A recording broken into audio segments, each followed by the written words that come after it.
ಕೊನೆಗೂ ಸದನಕ್ಕೆ ಸಿದ್ದರಾಮಯ್ಯ ಎಂಟ್ರಿ. ಕಡೆ ಸಾಲಲ್ಲಿ ಕುಳಿತು ಕಲಾಪದಲ್ಲಿ ಭಾಗಿ.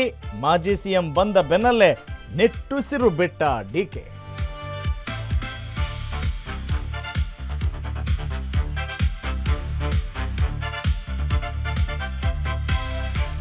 ಬೀದಿಗೆ ಬಂತು ಜೆಡಿಎಸ್ ಆಂತರಿಕ ಸಂಘರ್ಷ. ಜೆಡಿಎಲ್ಪಿ ನಾಯಕನ ವಿರುದ್ಧ ಸ್ವಪಕ್ಷದ ಶಾಸಕ ಗರಂ. ವಿಧಾನಸೌಧದಲ್ಲಿ ಭಾರೀ ಡ್ರಾಮಾ.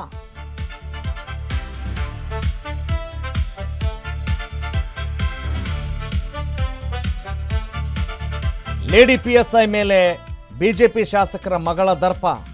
ನಾನು ಯಾರು ಗೊತ್ತಾ ಎಂದು ಐಶ್ವರ್ಯ ದಬ್ಬಾಳಿಕೆ. ಪುತ್ರಿಯ ತಪ್ಪಿಗೆ ಕ್ಷಮೆಯಾಚಿಸಿದ ಎಂಎಲ್ಎ.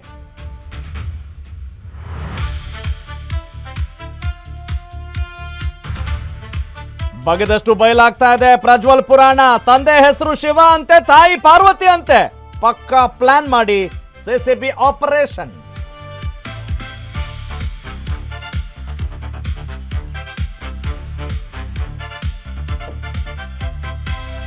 ಸರ್ಕಾರಿ ಪಿಂಚಣಿದಾರರಿಗೆ ಗುಡ್ ನ್ಯೂಸ್. ಸಂಧ್ಯಾ ಕಿರಣ ಯೋಜನೆಗೆ ಸಂಪುಟ ಒಪ್ಪಿಗೆ. ಇನ್ಮುಂದೆ ನೌಕರರಿಗೆ ನಗದು ರಹಿತ ಚಿಕಿತ್ಸೆ.